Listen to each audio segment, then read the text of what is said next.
Direct and to the point as always. Well, that's my style. Hey, welcome back, Screen Crush. I'm Ryan Arey, and let's talk about AHSOKA Episode 7. So I've got some really strong thoughts on this episode. Mostly positive, but you know what? It wasn't perfect. And we only have one episode left to go, and I've got some theories on where this show is going to end up. And it's going to be a kind of Ragnarok for the Star Wars universe that I cannot wait to tell you guys about. The end game of this series was actually set up in Rebels with some very cool hidden details. And as always, thanks for watching the channel and supporting us at our merch store, ScreenCrushMerch.com, where we have this Grand Admiral Athletic Polo, Say No to Death Sticks, The Apprentice Lives, Hello There, and many more. We deeply appreciate your support, so now let's talk about AHSOKA. So, the part with C-3PO was cool, but I know the real reason 3PO is in this show is because he speaks for Leia. And guys, just recast Leia. Why, you stuck-up, half-witted, scruffy-looking nerf herder. It's okay. I know. In fact, a little later, I want to talk to a couple Star Wars experts, Colton Ogburn and Heather Antos, so I can get their thoughts on recasting and also hear their thoughts on this episode and theories for what's going to happen next. So here's another nitpick about this episode. In the opening, where the Empire is like using mines out in space, a star whale should have died. What? But that would have been so sad. Exactly. We need higher stakes in this show. Every character has plot armor. All the heroes are going to be around for the Dave Filoni movie. So why not show how Thrawn is evil by having him kill a defenseless animal? Like, not every character is immortal. I'm sure Baylan's going to die in the next episode, but I'm going to talk about that later on. Now, I have talked a lot on the Screen Crush TikTok and IG Reels about how I'm not the biggest Ezra fan. And like, he's kind of fun in this episode, but I would love to see some actual character development with this guy. I knew I could count on you. He has been gone for 10 years. How has he changed? In the past decade, has he struggled? How did he get away from Thrawn? Have his powers grown? He just seems like the exact same person, and nobody's the same after 10 years, especially from the ages 18 to 28. I feel like they could have done a lot with this character in this episode, but they ignored all those possibilities for the thrill of seeing Ezra Bridger as we know him in live action. Well, geez, what kind of change did you want to see? Well, he could have been a little darker, I guess. I mean, he flirted with the dark side in Rebels, or at least he could have seemed relieved or surprised to have seen Sabine instead of being so casual. Sure took you long enough. He and AHSOKA have a much more tearful reunion later on, while Ezra and Sabine were actually much closer in Rebels. Sabine. My name's Sabine.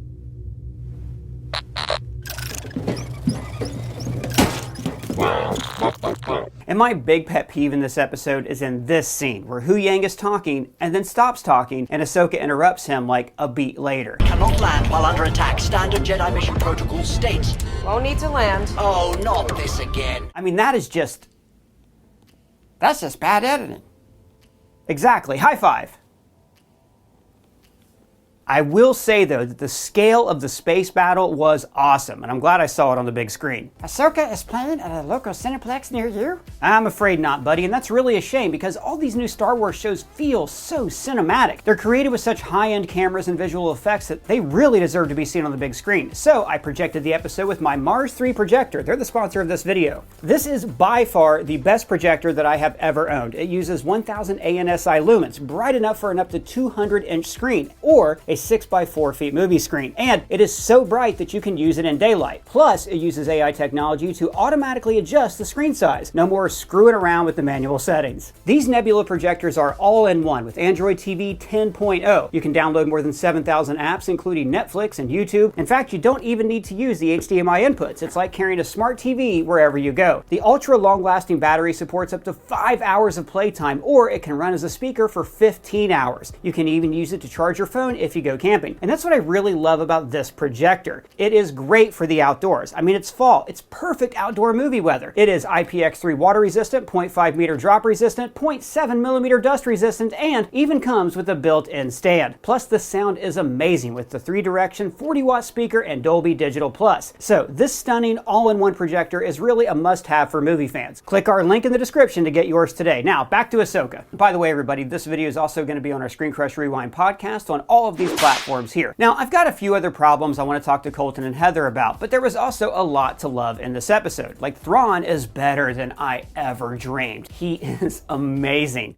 You're quite right. Like, I loved the way the Filoni realized him in Rebels, but seeing him portrayed with like the same voice in live action, this is like one of the greatest all-time Star Wars villains. And for decades, he only existed on the page and then in animation. And now, like, a whole new swath of Star Wars fans get to experience this nuanced character firsthand. Like, I really hope the show and movie don't end up portraying him as like a mustache-twirling villain, because the Thrawn in the novels is much more caring and nuanced. He has the potential to be the greatest Star Wars villain ever. Wait, really? Yes, because in Star Wars, the movies typically aren't given any real motivations or character development. They wear all black, they blow up planets, they dress like Nazis. But Thrawn is simply a brilliant tactician who always believes that he is serving the greater good, and he never ever seeks personal power. And speaking of villains, I also love the Night Sisters in live action. They are another piece of Star Wars lore that are lifted from the novels, and they're so different from anything else in the saga. They're mysterious, they're creepy, and I think they're going to end up being the real threat in the Dave Filoni culmination movie. I'm sure their plan is to return to Dathomir and resurrect their people, which I'm telling you could include Asajj Ventress and Darth Maul, both of whom have attachments to Night Sister magic in the Clone Wars. So wait, who is that?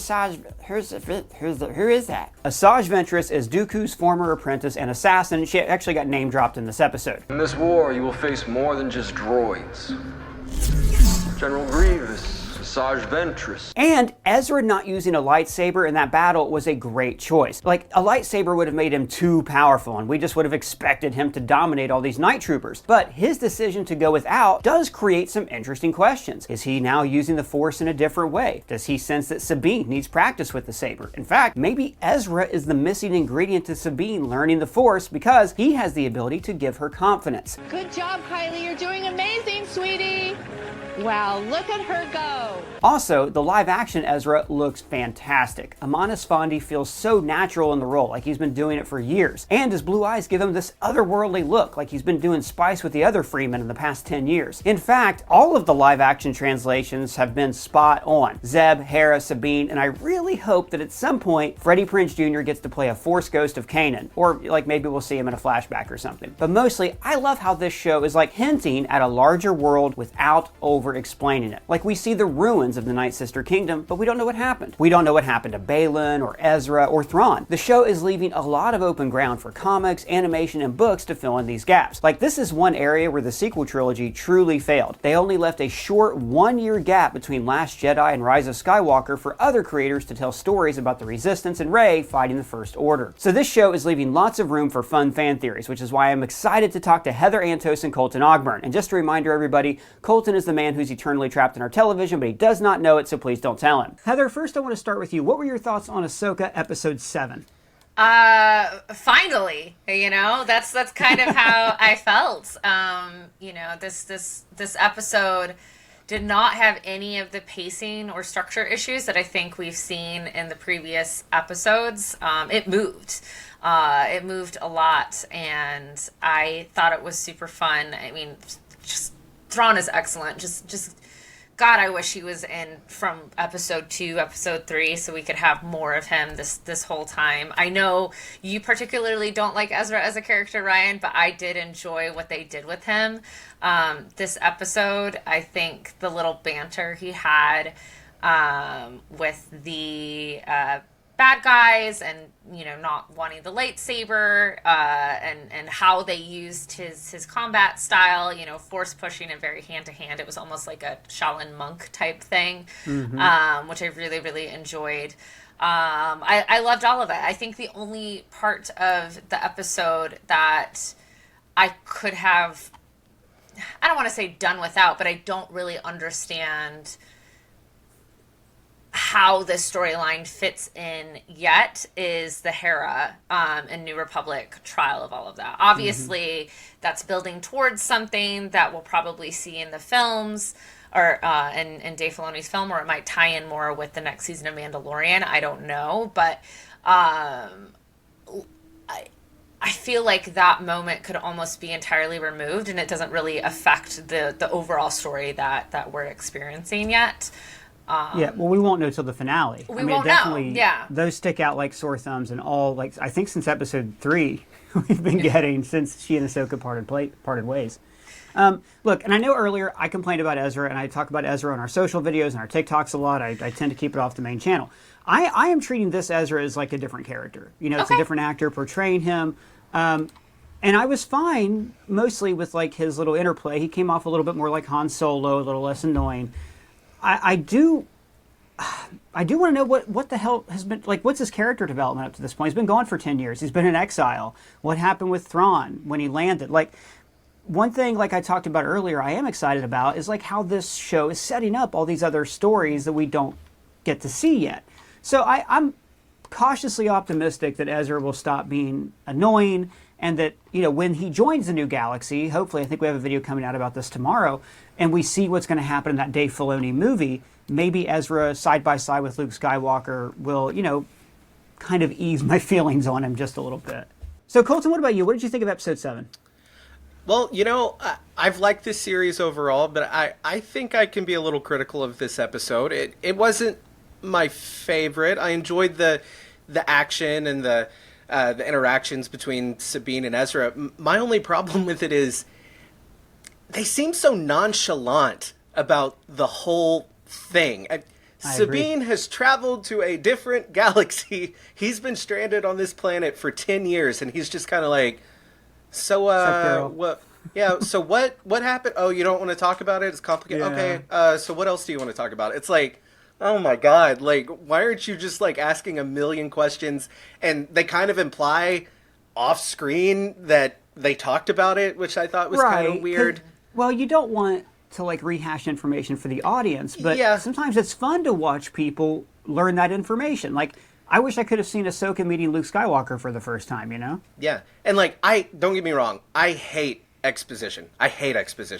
But it would have been really cool to see Ahsoka tell Sabine about Luke Skywalker, the Jedi that saved the galaxy. That would have been really neat. But I mean, I didn't hate the episode. I really liked it. I enjoyed it. I liked seeing C-3PO, and I love how he's kind of like admired as a bit of a war hero, like alongside the, you know, Leia and Luke and all of them. Yeah, he's like, a hushed. Oh.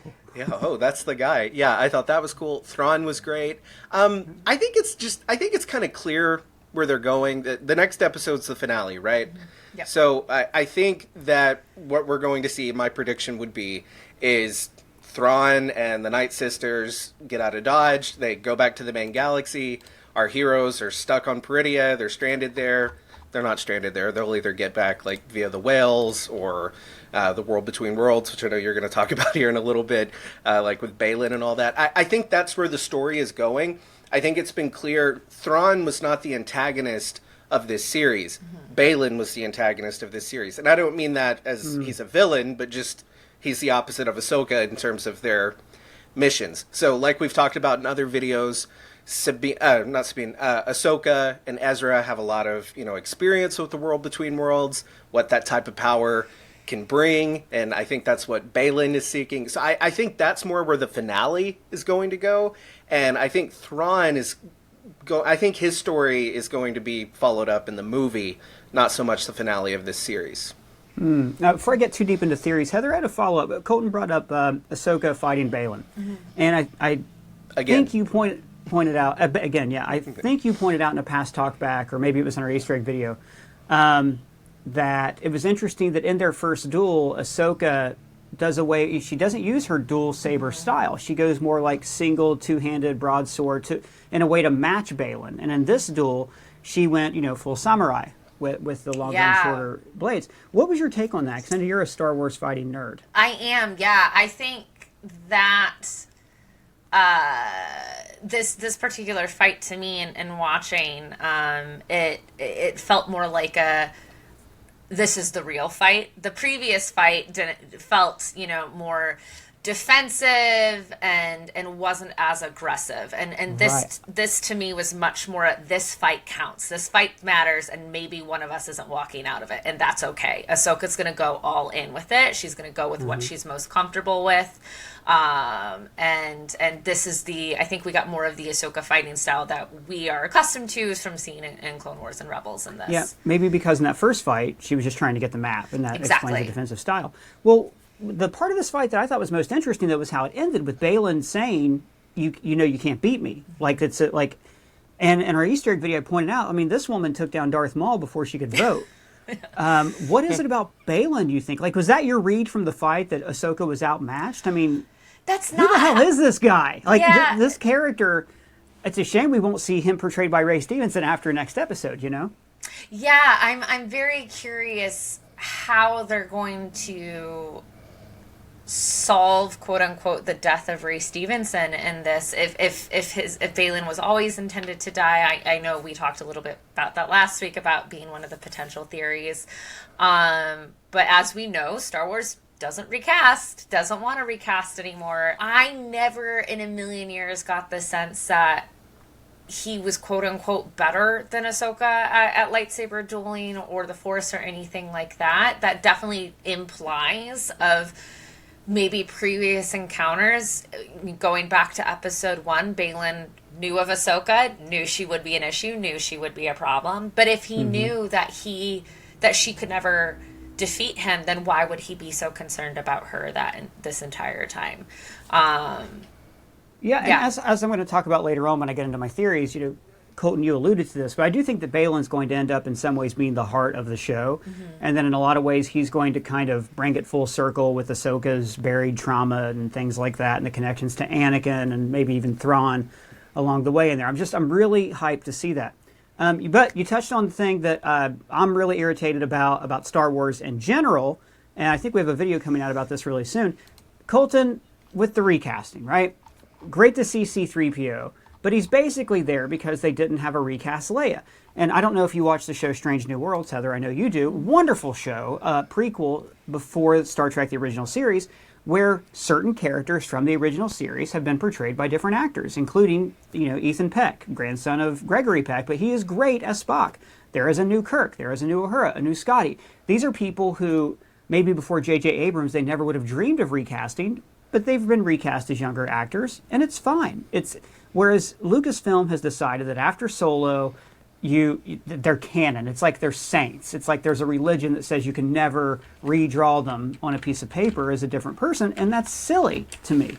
I just think a recast Princess Leia coming in there, maybe even as Billy Lord, if you want to keep it in the family, would have had, it just would have made more sense within the universe. And if we're going to get to a point where this Thrawn movie, right, if they're doing Heir to the Empire, then we're going to need to see this original cast.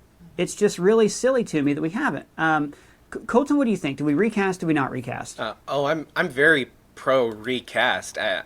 When Chadwick Boseman passed away, I thought they should have recast T'Challa. When Carrie Fisher passed away, there were talks about, she was very close with Meryl Streep.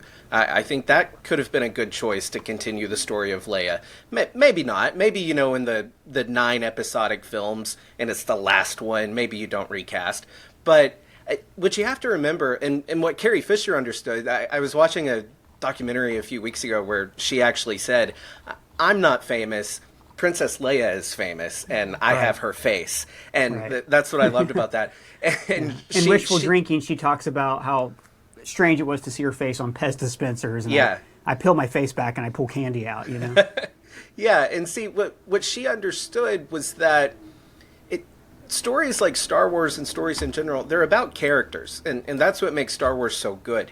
And you have to be able to move beyond this idea that you can't recast. And see, like when Disney bought Lucasfilm and bought Star Wars, what is Star Wars? Star Wars is Luke, Han, Leia, and I just can't believe that those valuable characters that they purchased, they're not planning on using, because they just refuse to recast. So I do hope in the Filoni movie, and we're definitely going to talk about this in tomorrow's video, I do hope that they will recast. I don't know what that looks like with, they have recast Solo, but they're doing the de-aging stuff with Luke, or it's not even de-aging, they're putting a artificial face on that other actor. Solo is the example I think that they're citing as why not to do it. When I've thought, and Heather, I want to hear what you think about this, I've always thought the reason Solo bombed wasn't because a different guy played Han Solo, it's because nobody ever cared about young Han Solo. Whereas if you were going to ask any Star Wars fan, like when Lucasfilm bought it, like, what do you want to see next? To be like, oh, well, I want to see what happens after Return of the Jedi. And that doesn't just mean episodes 7, 8, and 9. It means what were the Legends novels that we loved for years? They were the further adventures of Luke, Han, and Leia. And like I was talking about earlier, if you're doing the Mandalorian, okay, the Mandalorian's in the Outer Rim, great, that's fine. But that's the Outer Rim stuff. If we're dealing with New Republic, we gotta see what these guys are up to. Heather, what do you think about this? Do we recast? Oh, 100%. I'm fully on recasting. Recasting works if you have writers who know what they're doing, directors who know what they're doing, and actors who know how to embody those core traits of the characters that we love. You know, obviously, I think in something like Star Wars, you don't want them to look too far away from the original actors, but recasting 100% works. I agree. I think the reason Solo bombed and wasn't as, you know, financially successful as they had hoped is you released a Star Wars film 6 months after the previous Star Wars film. True. Yeah. And it's not that I don't think people didn't care about young Han Solo. I think it's more so that wasn't the story anyone was interested in learning. You know, you're answering questions that no one wanted answered. Why does he call him Chewie? Right. Why is he Solo? Why is his last name Solo? You know, I think it comes down to that wasn't what anyone was interested in. You know, like if it was, I think Solo would have been more successful as a TV show like this, where it's like one and done, different smuggling missions. You know, maybe Han is on the run from some criminal organization. Who knows, right? But I think that's how you utilize that character, and not answer questions that no one asked. And also, like, Solo had the misfortune of coming out before that the Disney Plus train was going, you know, so I agree with you, though. And it's a kind of a bad look. Like, everybody loved Donald Glover as Lando. He's getting his own, was series, now it's going to be a movie. It's kind of a bad look, though, if the only character you're willing to recast is the first black person in the franchise. It's a bad look, but I think it goes to show if you have an actor that can carry who that character is, if you have, you know, if it's written in a way that truly captures who that character is, and I think Donald Glover is a perfect example of that. Like you watch that portrayal, and he is invoking Billy D, like he oozes it. And without doing an impression. Without which is doing what the Strange New Worlds characters do so well. Yeah. Exactly. And that's a very, very hard thing to do. And nothing against Alden Ehrenreich. I think he did a great job. He was great. He's great in everything. Yeah. Exactly. But it just, I think with that script, with that story, there was no way that he was going to succeed at Han Solo. It's such an impossible task. And again, I think having that film come out when Last Jedi left theaters not even a month before is just a terrible, terrible distribution mistake. Yeah, so going forward in the movie and everything else, I really want them to move away from deep fakes and just put the characters on screen. Just show the courage and move past Solo and just move us into the next phase of Star Wars, basically. Well, guys, thanks for both of your thoughts. You can follow Heather and Colton on their socials, which are listed below. And now I want to get into my theory on Ragnarok and Baylan and the World Between Worlds and how in the hell this whole thing is going to wrap up. So like Colton said, I don't think we're going to get much resolution of the Thrawn story in the next episode. They're going to get back to the main galaxy. I think the main final conflict is going to be between Baylan and AHSOKA. Now, there is a big clue with Baylan and Shen's names. Baylan and Shen were the names of two wolves in Norse mythology who chased the sun and the moon across the sky until Ragnarok. So we pointed out in our Easter egg video last week that they even ride a black and white howler to symbolize these two wolves from mythology. Now, you could say that AHSOKA represents the sun and Sabine represents the moon because they are master and apprentice. But the real question here is, what is the Star Wars version of Ragnarok? Remember, Ragnarok is not just the destruction of Asgard, it's also the rebirth of Asgard. You can rebuild this place. It will become a haven for all peoples and aliens of the universe. Now, Baylan alluded to this when he talked about not repeating the cycle of the galaxy. What I seek is the beginning. so I may finally bring this cycle to an end. Baylan sees that the Jedi and Sith are locked in a never-ending cycle of death, and, much like Daenerys Targaryen, he seeks to break the wheel. Now, you might think that the Star Wars Ragnarok would be the rise of Thrawn and the destruction of the New Republic, but that's just part of the same endless cycle. So I think their Ragnarok actually relates to the world between worlds. So we have talked about this realm extensively in our videos. It is a junction of all time and space where Ezra visits in Rebels, and it's also where he reached back in time to save Ahsoka's life. And in that same episode, Ezra wanted to save the life of his master, Kanan Jarrus, but Ahsoka warned him to not change the past. Kanan gave his life so that you could live.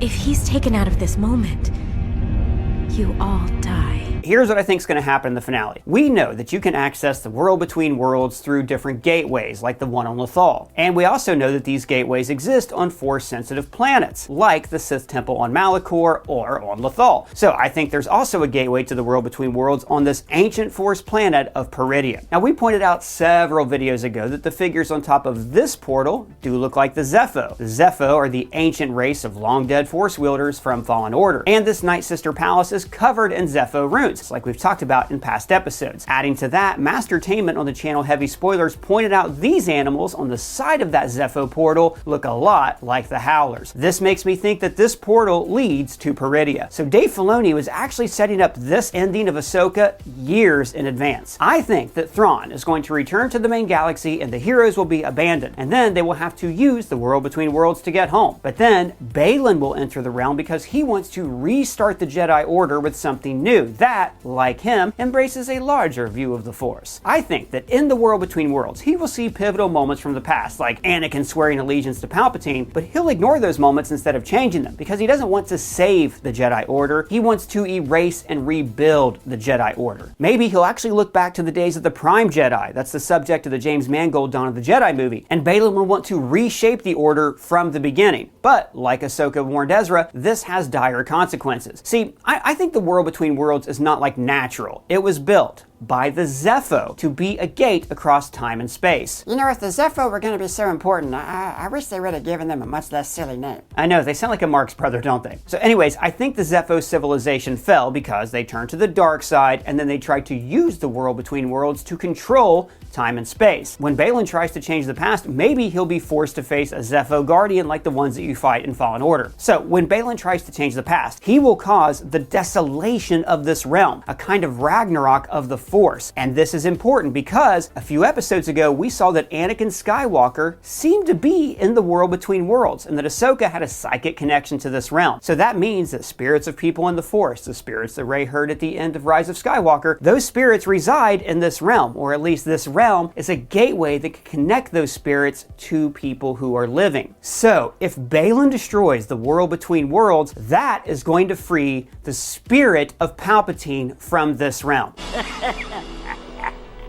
That's right. I think that Baylan's actions will actually lead to Palpatine's spirit being set free. Palpatine's spirit is going to escape the world between worlds and then exit through a gate to another world that is strong in the Force, the Sith planet of Exegol that we saw in The Rise of Skywalker. Welcome to Exegol! And all of that is going to explain this silly-ass quote. Somehow Palpatine returned. Now, you guys know that I've never been a fan of Palpatine suddenly coming back from the dead, but if Star Wars can make really quality stories, then you know what? I'm all for it. But what do you think is going to happen in the finale? What did you think of this episode? Let me know your thoughts down in the comments below or at me on Twitter. And if it's your first time here, please subscribe, smash that bell for alerts. For ScreenCrush, I'm Ryan Arey.